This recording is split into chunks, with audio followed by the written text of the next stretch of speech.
I was 18 when my mother looked me straight in the eyes and told me my father was dead. No emotion. No tears. Just cold words dropped like a stone in water. I didn't know how to respond. I remember sitting there, frozen, confused, trying to understand if I had just heard her right. She repeated it just once and then moved on to folding laundry like she just told me it might rain tomorrow. I asked her once, just once, what happened to him, and she cut me off immediately. It doesn't matter, she said. You don't need to know. That was it. That was the only conversation we ever had about my father. I never saw a photo. Never heard a story. It was like he'd never existed at all. She never even said his name after that. And over time I learned not to ask. I learned to live with that blank space. But it never really went away. When friends talked about their dads, I nodded like I understood, but I didn't. On Father's Day I stayed quiet. In school, when they asked us to write about our parents, I made something up. I learned to fill in the silence with fiction because the truth was locked away somewhere I couldn't reach. And then, 30 years later, the phone rang. I was in the kitchen making coffee, getting ready for another ordinary day. The woman on the line said she was calling from a hospital. She asked if I was the son of a man named Richard, a name I hadn't heard in my life. I told her she must have the wrong person. She paused for a moment and said, "He's dying. And he asked for you." My heart stopped. I didn't know what to think. All I knew was my mother had told me he was dead. But if that was true, who was asking for me now? And why? That's when everything I thought I knew about my past began to crumble. After that day I just accepted it. My father was gone. Dead. That's what I told myself. What else could I do? I was still a kid, and when your only parent gives you an answer that final, you believe it. Or at least you try to. I went on with my life, but something inside me never really settled. It was like trying to walk with one leg just a little shorter than the other. Always off balance, always adjusting, always pretending it felt normal. I watched my friends get picked up by their dads after school, run into their arms after Little League game, or complain about how strict they were. I used to laugh along like I understood, but the truth was, I had no idea what that kind of love even felt like. I didn't have anyone to teach me how to throw a baseball or fix a leaky sink. When I hit my first growth spurt and started shaving, I didn't know what I was doing. I nicked my face so many times I started to dread it. There was no one to show me the small things, the quiet things, that fathers teach their sons without even thinking. On Father's Day, school was the worst. The other kids would bring cards and gifts. I remember one year we were told to draw a picture of our dad. I sat there with a blank sheet, holding a crayon, not knowing what to draw. I just scribbled something and wrote, "He's in heaven," at the top because it was easier than saying, "I don't know who he is. I've never even seen his face." Birthdays were strange too. Mom did what she could, but I always felt like something was missing. She never talked much about when I was born. No funny story about the day I came into the world, no mention of how he held me for the first time. Just silence. Always silence. As I got older, I tried to bury the questions. I told myself it didn't matter. I had a life to live, responsibilities to carry, and a future to build. I didn't have time to dwell on someone who wasn't around. I convinced myself it was fine, that I was fine. But there were nights I'd lie in bed, staring at the ceiling, wondering who he was, what he looked like, if he ever thought about me. I imagined different versions of him. Maybe he was kind, or maybe he was a jerk. Maybe he loved me. Maybe he didn't know I existed. It was all guessing. 1,000 versions of a man who was never there. And yet, no matter how much I tried to push it aside, something deep down always felt wrong. Like there was a chapter missing from the beginning of my story, and no matter how far I got in life, I couldn't fully understand myself without knowing what was written there. My mother had a way of ending conversations without raising her voice. She didn't yell or argue, she just gave you a look. A certain tightening of her jaw, a shift in her eyes, and you knew the subject was closed. That's how it was whenever I brought up my father. It didn't even have to be a full question. A curious mention of something like, "Did Dad like music?" Or, "What was his favorite food?" That was enough to shut the whole room down. Her silence was loud and it carried weight. After a while I stopped asking. I started to feel ashamed for even thinking about him. Like I was being disloyal to her by wanting to know. She never said that out loud, but it was in the air between us. If I brought him up, her mood would shift. She'd become distant or quiet for hours. Sometimes she'd just leave the room. There was one time I remember I found an old photo album tucked away in the back of a hallway closet. I must have been around 13. I flipped through it carefully, page by page, hoping to see something, anything. But every picture was of her or me, school events, birthdays, vacations. There was no sign of another adult, no wedding photos, no baby pictures with a man in them. It was like she had edited him out of our lives completely. When she found me looking through that album, she didn't yell. She just stood in the doorway and stared. Then she walked over, gently took the album from my hands, closed it and said, "You don't need to go digging into the past." That was all she said. But it felt like I'd done something wrong. Like I had crossed a line I didn't even know was there. Her control wasn't just in what she said. It was in what she didn't allow to be said. It was in the way she shaped the story of our lives with huge empty spaces. And I believed her. I trusted that she was doing what was best, even when it didn't feel right. I told myself she had her reasons. Maybe the truth was too painful. Maybe she was protecting me. Maybe he really had been someone terrible, someone I didn't need to know. But sometimes, especially during those long teenage years when I felt completely lost, I'd wonder what it would have been like to hear his side. What if there was more to the story? What if I'd only ever heard one voice? So I stayed silent. I didn't push. Her wall was built too high and I was too afraid of what might happen if I tried to climb it. Instead, I let her version of the truth become my truth. Even when my gut whispered that something was missing, I silenced it. Because I didn't want to hurt her. Because I didn't want to believe she could be lying to me. Because I needed to believe that if she was hiding something, she must have had a good reason. I moved out when I was 18, excited to start my own life. College, a part-time job, and the freedom of not living under my mother's roof. It felt like everything I'd been waiting for. I worked hard, tried to fit in, tried to be normal. I made friends, built a career, and eventually met someone I thought I could share my life with. I got married, bought a house, and started down the path that everyone said was the right way to live. But somewhere along the way something felt off. I couldn't put my finger on it, but there was a gap inside me. It wasn't a constant ache, but it was there. Sometimes it felt like it was just the weight of adulthood, the stress of bills, of responsibilities, of keeping it all together. But other times it felt deeper. Like something inside me was missing. I told myself that everyone must feel this way at some point. I mean, who really has it all figured out? But every time I looked in the mirror, I saw a man who was trying but wasn't quite there. I wasn't whole and I didn't know why. It wasn't until I became a father myself that the truth started to seep in. My first son was born and I was over the moon. The feeling of holding him for the first time was indescribable. Pure love, pure joy. I wanted to be the best father I could be, to give him everything I never had. I promised myself I wouldn't make the same mistakes my father, or the absence of him, had made. I would be there. I would show up. But as I watched my son grow, I couldn't shake the feeling that I was trying to give him something I had never fully received myself. I would catch myself staring at him sometimes, just marveling at how pure the connection was. And then, in the quiet moments, a question would slip into my mind. Why did I never have this? It hit me slowly, like the waves of the ocean creeping up the shore. I was missing something crucial, something my son would never know. It wasn't just the fatherly advice or the guidance I didn't get. It wasn't just the little things like learning how to shave or throw a ball. It was a piece of my identity that had never been filled. A piece of me I couldn't quite reach, no matter how hard I tried to build a life that felt whole. It was the absence of a father, and I hadn't realized how much that empty space shaped me.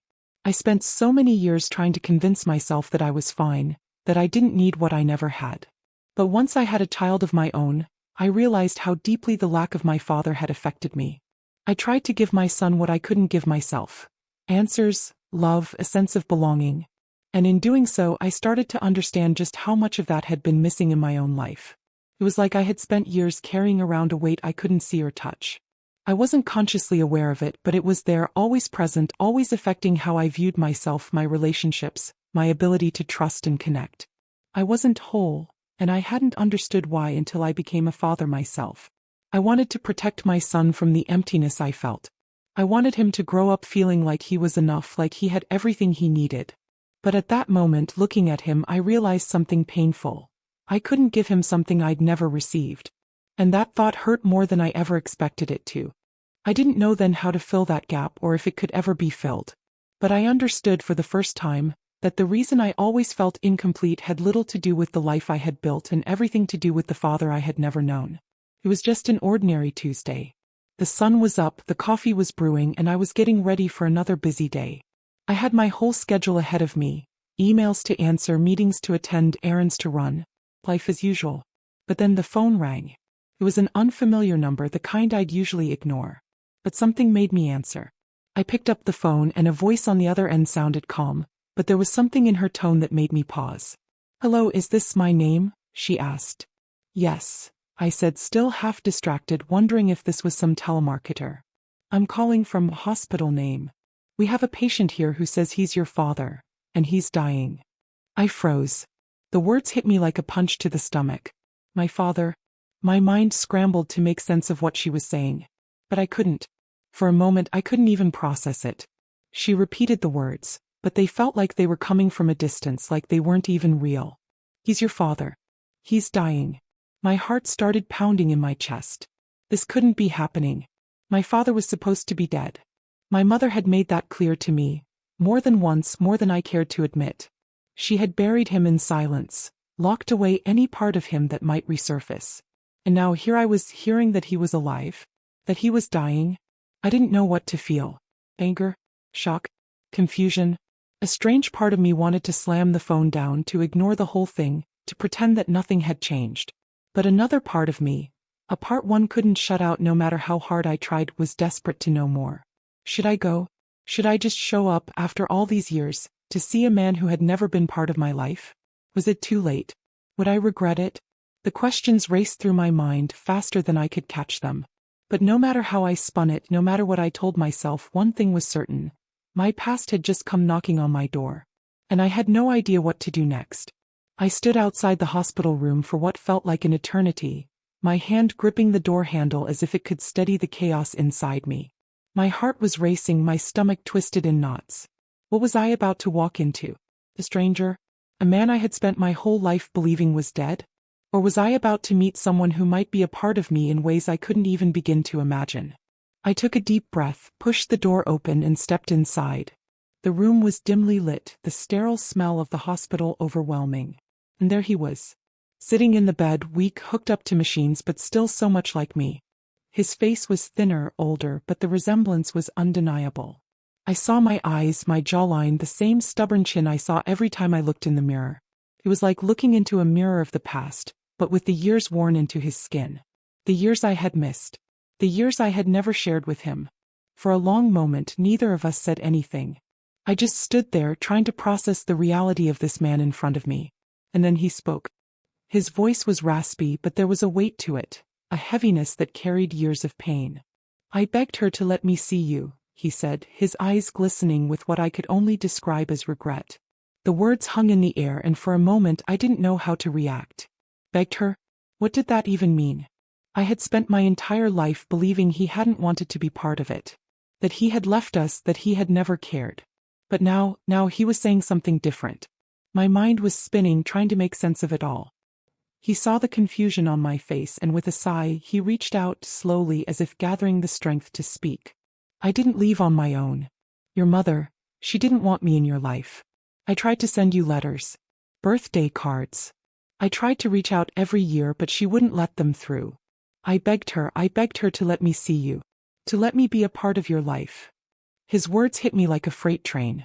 I wanted to be angry, but instead I felt like I had been punched in the gut. Letters? Cards? My mind scrambled to piece together this new version of the story. He hadn't just disappeared. He had fought to be there. All this time, I had believed he had abandoned me, that he didn't care enough to be a part of my life. And now it seemed like the truth was much darker, much more complicated. I sank into the chair beside his bed, overwhelmed by the flood of emotions rushing through me. Anger, sadness, confusion, the pain of a lifetime spent wondering who he was, only to learn that he had been trying to reach me, trying to be there, but couldn't. "I didn't want to leave you," he continued, his voice thick with emotion. "I wanted to be there. I wanted to watch you grow up. But when she left me, she took everything. Even my right to be your father. I don't expect you to forgive me for all the years we lost. I don't even know how to make it up to you. But I want you to know I never stopped thinking about you." Tears welled up in my eyes, but I fought them back. I didn't want him to see me break. But how could I not? This wasn't the man I had imagined him to be. He wasn't the ghost I had spent all these years hating. He was a man with regrets. A man who had fought to be part of my life and had been shut out by the woman I trusted more than anyone else. The pain of those lost years, years I could never get back, crushed me. The anger I had carried for so long started to dissolve, but it left behind a hollow emptiness. The betrayal I felt wasn't just from him but from the woman I had called my mother. I didn't know who to be angry with. Both of them? Neither of them? Or was it just the past with all its lies that had betrayed me? For the first time in my life I didn't know what to feel. I had walked into that hospital room hoping for answers, but all I had found was more questions, more pain, and a truth that felt almost worse than the lie I had lived with for so long. After my father passed away, something inside me snapped. The truth had been so close, right in front of me all these years, but I had never seen it. I had been living in a world built on lies. Lies I had trusted because I didn't know anything else. Now, with my father gone, I had to face the one person who had kept me in the dark. My mother. I didn't know what I expected when I walked through that front door. Maybe I thought I would find the woman who had been the center of my world, the one who had always told me she was doing what was best for me. Maybe I thought I'd find a mother ready to explain, to apologize. But what I found was different. There was something about her that felt distant, like she knew what was coming. I walked into the living room where she was sitting looking out the window. When she heard me, she didn't turn around immediately. She just stared at the empty space outside, as if avoiding my gaze would make this conversation somehow easier. "Mom," I said, my voice trembling with a mix of anger and sadness. "We need to talk." She didn't respond right away. But eventually she turned around and I saw it. The guilt in her eyes, the tension in her shoulders. She knew what I was going to say. She knew I was finally ready to hear the truth.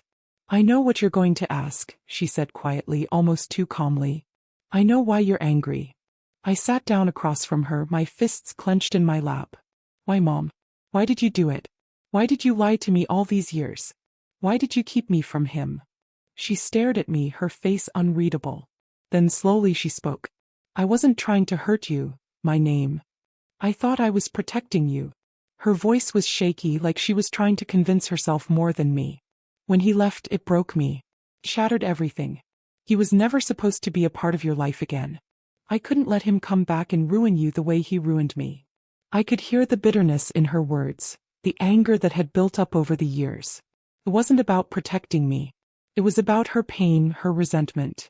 She had been carrying that weight for so long, and I was the one who had to carry the consequences of it. She paused, tears beginning to well up in her eyes. "I wanted to protect you from him. From the hurt, from the disappointment. But somewhere along the way I started to hate him for what he did to me. And I hated him for what he might do to you." Her voice cracked as she spoke, and I could see the layers of anger and pain that she had buried beneath the surface all these years. She wasn't the strong, selfless mother I had always believed her to be. She was just a woman who had been broken by betrayal, and in her brokenness she had made choices that shattered my world. "I didn't just keep him from you," she whispered. "I kept you from the truth. I wanted revenge.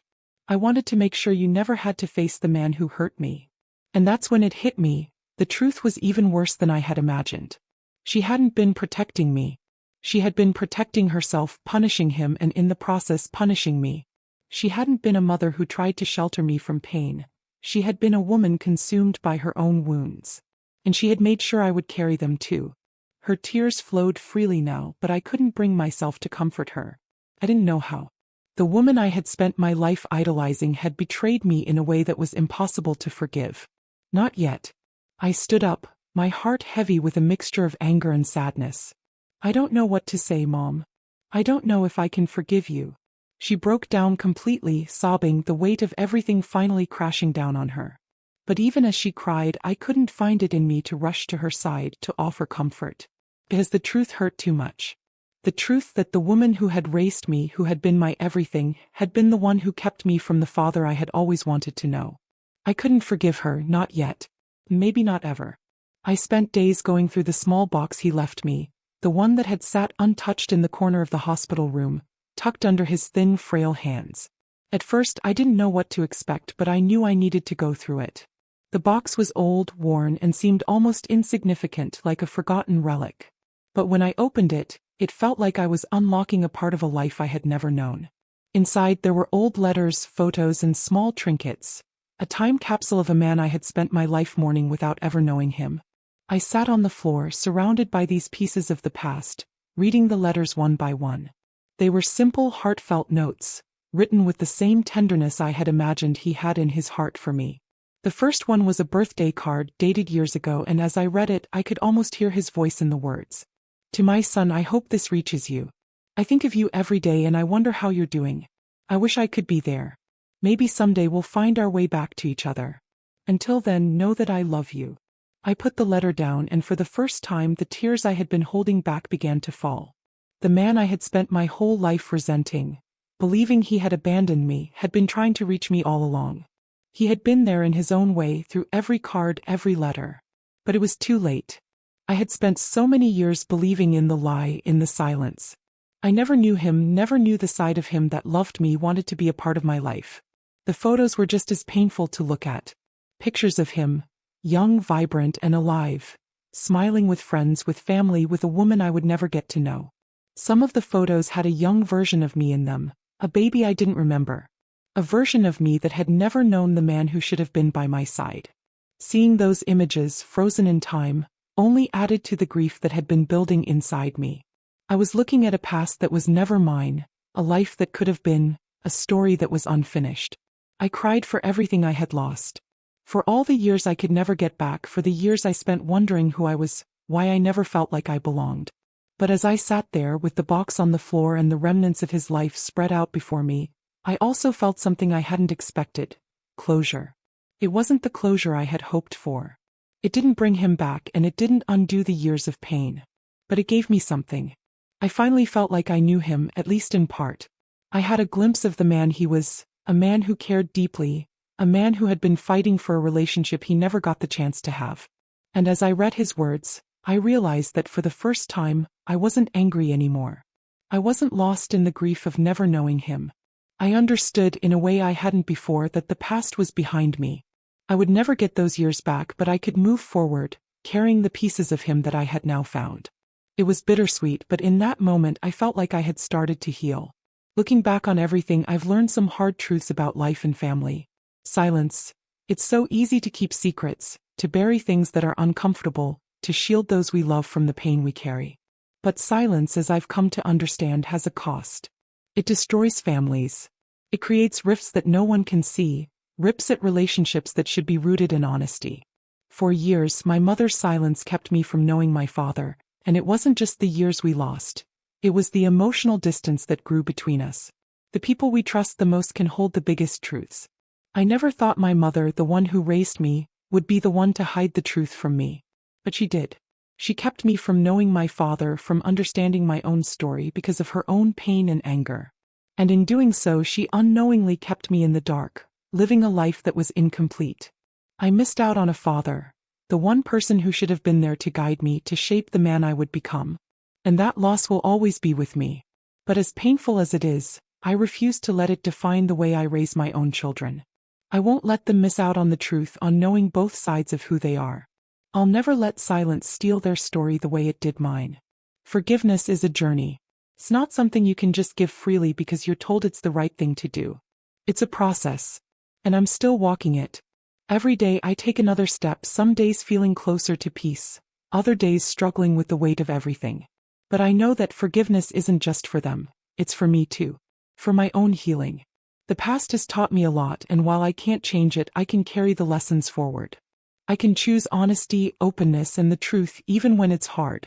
The journey might be long, but with every step I'm finding my way back to peace. And that's the most important thing I can give to myself and to my children.